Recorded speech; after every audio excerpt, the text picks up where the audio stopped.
Hello, everyone. This is Mercedes Wilson from the Daily Buzz 716 show, and I have the pleasure of sitting here with Carl Gould, the man that had 3 multi-million-dollar businesses before he was 40 years old, internationally known strategist. You are an author, you are a speaker, you are so much more. You are the man that I want to talk to.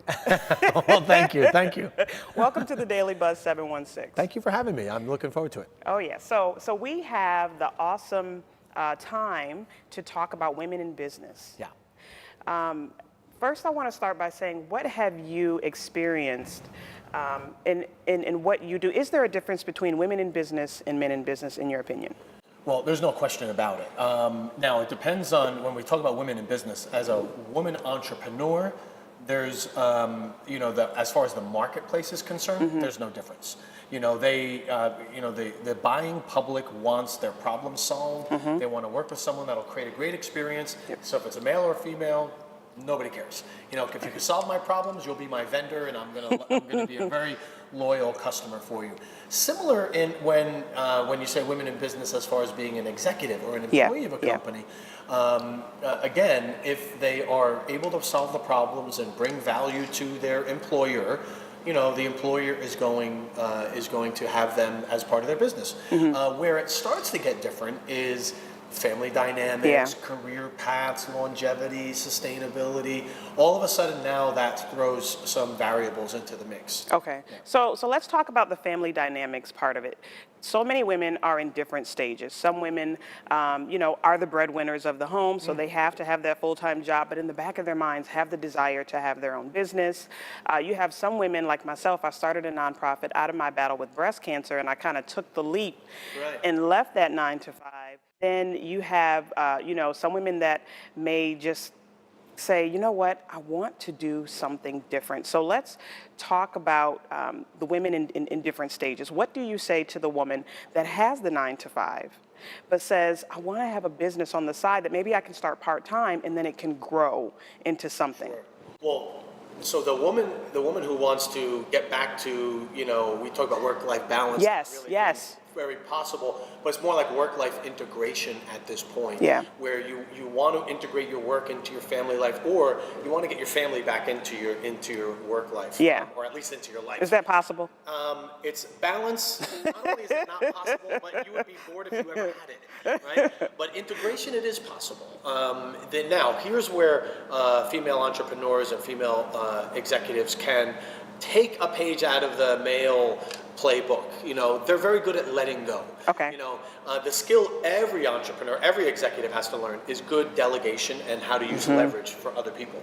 Women are naturally wired for that. They're great multitaskers. Yeah. They're already the CEO of the household, but they do struggle with letting go. Yeah. I have to be the one who does it all. No. I take every part of my job personally. Sound familiar? Yeah, very. And so they need to learn and develop that skill, just like every entrepreneur. It's not just a woman thing or a man thing, but it is something especially that women are sensitive to. Yeah. And so that's a skill that they really need to focus on.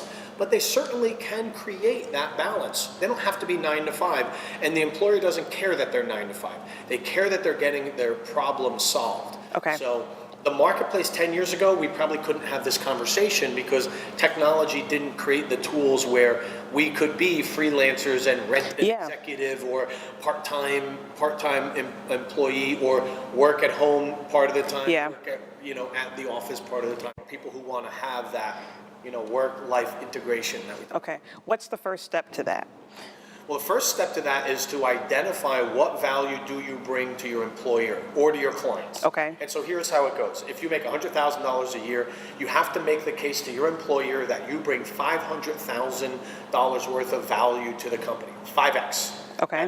That's the minimum standard. And so if you're in business, you want to go to your client and say, or at least ask yourself, how do I deliver 5 times the value of what I'm charging?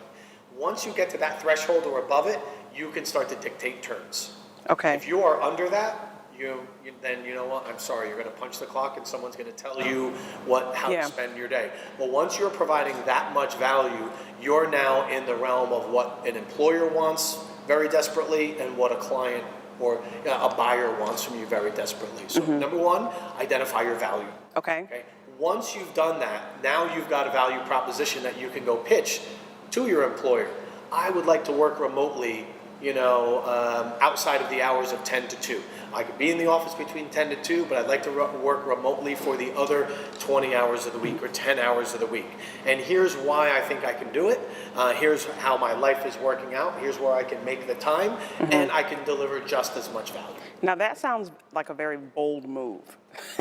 It does, but think about who you're making the move to. The entrepreneur who is all about being bold. Or your manager who has worked their way up the ladder by being bold. So I'm not saying being a rule breaker. Rules weren't just made to be broken. Rules were made to be improved upon. Okay. Right? And so take the rules and the structure that you have and say, I want to make it better. Here's how I'm going to do it, and here's how I'm going to deliver. I'm going to continue to deliver the value that I'm delivering. Okay. Now, what about the woman that was very similar to myself, where I had a great job, I was doing well, but I was a single mother, went through breast cancer, and it changed my whole perception of life.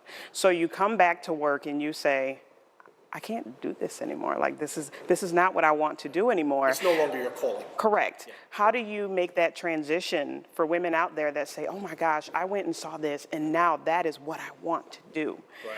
How do you make that transition? So that's a tough one. I mean, that's a challenging one. It's probably the most challenging one. I remember when I decided I wanted to become a business advisor in the 90s. The job didn't exist. And when I told my colleagues and my friends and family, yes, I'm going to sell this business, this profitable business, and I'm going to go into this thing called business coaching. And they were saying, well, what's that? It didn't even exist. They were like, you're crazy, you're nuts. And so there is what we call a time of intentional imbalance. In other words, while you're doing your job, you still have to do your job impeccably while building the skill set you need to go out on your own. That's tough. Yeah, it is. Yeah. And so you are absolutely, you go to your family and you say, have a look at me now. You're not going to see me for a while. That's what happened. Yeah. For the next period of time, and it needs intentional imbalance has to have a clearly defined start and finish. So you say, during this period of time, I'm going to acquire the skills I need to. I'm going to do the market research I need to. Okay. I'm going to prove my concept, which means I have a product, I have customers, I'm going to prove I can sell that to them over and over again. And once I know I can do that, then I'm willing to take the leap and leave my old job and start my new business. That's tough. Now let's talk about the product. When you take that launch and you do it, is it okay to work with friends and family? It is okay to work with friends and family. Just remember that 2/3 of that group that you're with now will not be there as the business develops, and that's okay. I mean, if you look at the life cycle of a business, you have your launch phase, and you have where you become an expert or an authority in your niche, and then you build a team, and then you have systems.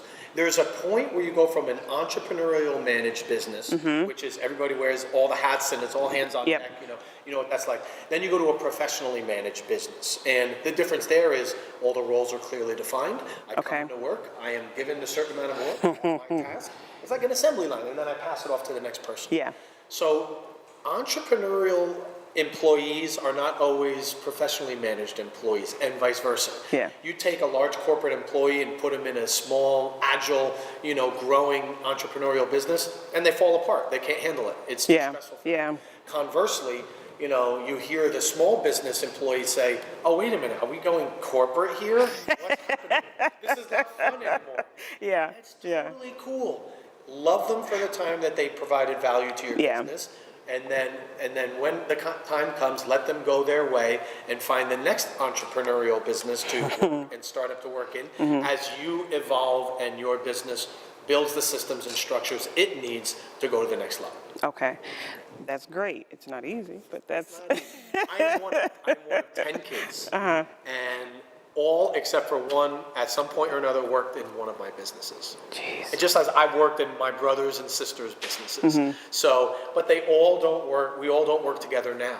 Yeah. Right. So there was a time when it was perfectly appropriate for one of my brothers or sisters to work in my company. Yeah. But now it's not.